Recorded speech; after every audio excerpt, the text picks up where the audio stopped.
Do you enjoy maths, or does it freak you out? If the latter, you're not alone. Maths anxiety is the negative emotional response we encounter when dealing with maths. The fear is real, and it is widespread. In the UK, around 36% of all 15 to 24-year-olds reported feeling anxious about maths, compared to only 10% of people aged over 65. But some maths enthusiasts are determined to change this.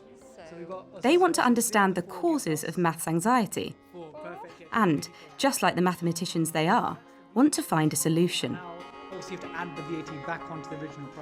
People like Bobby Seagull.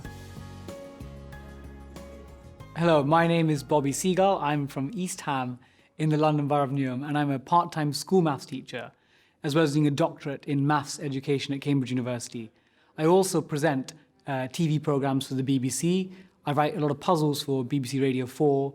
I write for the Financial Times, and I'm an ambassador for the National Numeracy Agency, as well as being the current UK Libraries Champion. By anyone's standard, Bobby has an impressive CV. He studied mathematics at Oxford and London universities, and also has a postgraduate degree from the University of Cambridge. He worked in the financial sector and as a national campaigner for improving maths literacy as a qualified maths teacher. Bobby became a social media and TV celebrity after he appeared for Cambridge University on the notoriously difficult BBC quiz show University Challenge, where his team reached the semi-final. Bobby's lively personality and huge enthusiasm shone out, and this gave him an opening into a varied career.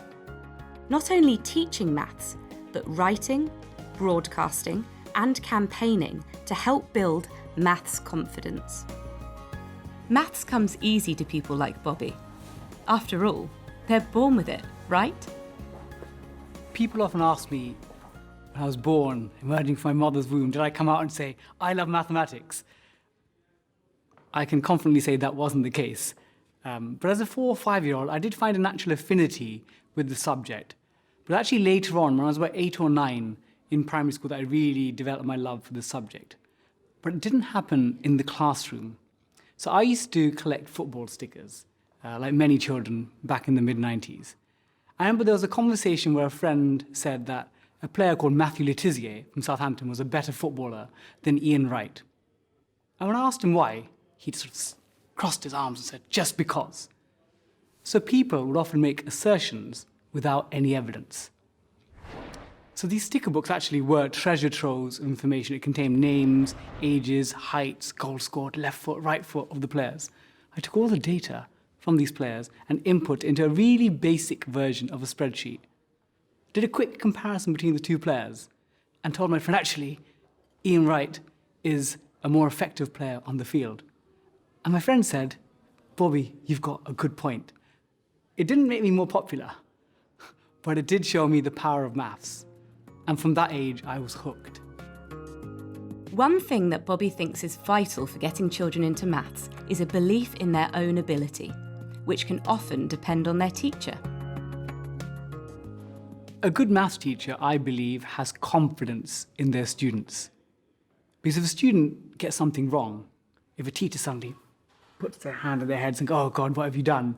Then that child is going to lose their own ability to believe in themselves. A good teacher will be someone that will encourage them, but at the same time, try to bring the subject to life. I know that there are many students who look at maths and think, oh, what's the point of the subject? When am I going to use it? A good teacher can actually show students, actually, in the real world, we do use maths. Bobby himself has been teaching maths at a school for over 5 years and still teaches part-time. So how does he get his students to enjoy maths? To get students to enjoy maths, one element is something called gamification, where young people nowadays, they love the idea of competitions and games. And again, if they use social media apps, they'll try and get streaks on Snapchat where they respond to each other every day. So if you can capture that a little bit, again, with my students, we use apps and games where at the end of a lesson, we might have this challenge where 5 questions, options A to D, students will work in 2s or 3s, and then I'll put the question up, and they've got to quickly, as a team, work out the answer. And as each answer comes up on the board, they can see their leaderboard position. So obviously, it's not for everyone. Some students prefer sort of lack of competition, but something like that where you try and capture students' outside interest because they love games, and you bring it into the classroom. Bobby also believes strongly that children need to understand how maths is relevant in daily life, to see the practical application of classroom maths in the real world. Some people think that maths is something that you leave at the school gates at 16. And of course, again, you look at the theoretical aspects of maths, like plotting graphs, perhaps you won't use that beyond 16. But every adult will be using maths in some way. Again, whether you're thinking about a holiday and checking your foreign exchange, or whether you're sometimes helping children's homework, or whether you're going to the bank and trying to get a loan, or you're looking at your car and seeing whether the deal you've got for one particular deal is better than another. You are making maths comparisons all the time. And Bobby is determined to show just how often we use maths, even if we don't know we're doing it.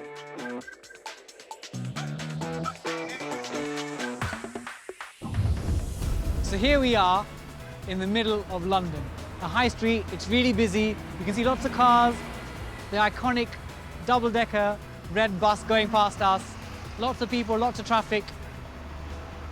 If I went and spoke to someone here on this high street and asked them, do you use maths on a day-to-day basis? A lot of people might actually say, no. I use maths in school for Pythagoras or trigonometry, but on a day-to-day, no. But actually, I tell them, everyone here is using maths. Because everyone here is traveling to get somewhere. A lot of us go to work, and many of us who go to work commute by taking public transport. And imagine you've got a job interview, and your bus normally takes 30 minutes. Again, you might think on a normal day you might just leave 30 minutes, but actually you might need to leave 15 minutes for waiting for the bus. And because we're in busy London, lots of buses, there might be delays, breakdowns. You add, let's say, an additional 15 minutes. That takes an hour. And that conversation that we've had is actually practical maths in everyday use. And you might think it's just intuition, but you are using numbers to plan your journey. Like all these people here, they've all got somewhere to be, whether it's lunch or getting to a work meeting or picking up some shopping. All of them are planning and using numbers as part of their journey. So the next time someone says to you, I don't use maths, yes, you do. All of us use maths in everyday life. Bobby has even applied maths to the science of dating. And you're probably thinking, how on earth can maths and romance be connected? But there is a way, and this is called optimal stopping. So does Bobby think, provided they get the right support, that anyone can be good at maths? At school, I get many students, and in fact, parents at parents' evenings who will tell me, oh, I couldn't do maths at school, and maybe my son or daughter's picked up that maths brain. But I always think about it, when parents are at the hospital with their newborn children, and a nurse comes around checking vitals like, 2 legs, 2 feet, 2 arms, 2 eyes, they never go, oh, there's no maths brain. We're not born with the maths brain. I think it's our experiences in life, in school, outside in the real world, that make us think that we can or can't do maths. And then it becomes a cycle of virtuosity, or a sort of vicious cycle where you get things right, you get encouraged, you work harder, and then obviously you develop competence and confidence in the subject. Or the other way around, where you make mistakes, then you get scared of the subject, then you avoid it, and then of course, you become someone that's not confident and competent at the subject. Bobby has written a book called The Life-Changing Magic of Numbers, and is also studying for a doctorate at the University of Cambridge on the topic of mathematical anxiety and phobia. Better, according to me, my criteria. But whether it's in the academic world, in the classroom, or in the media, Bobby has made it his mission to banish the myth of the bad maths brain and ease that feeling of maths anxiety.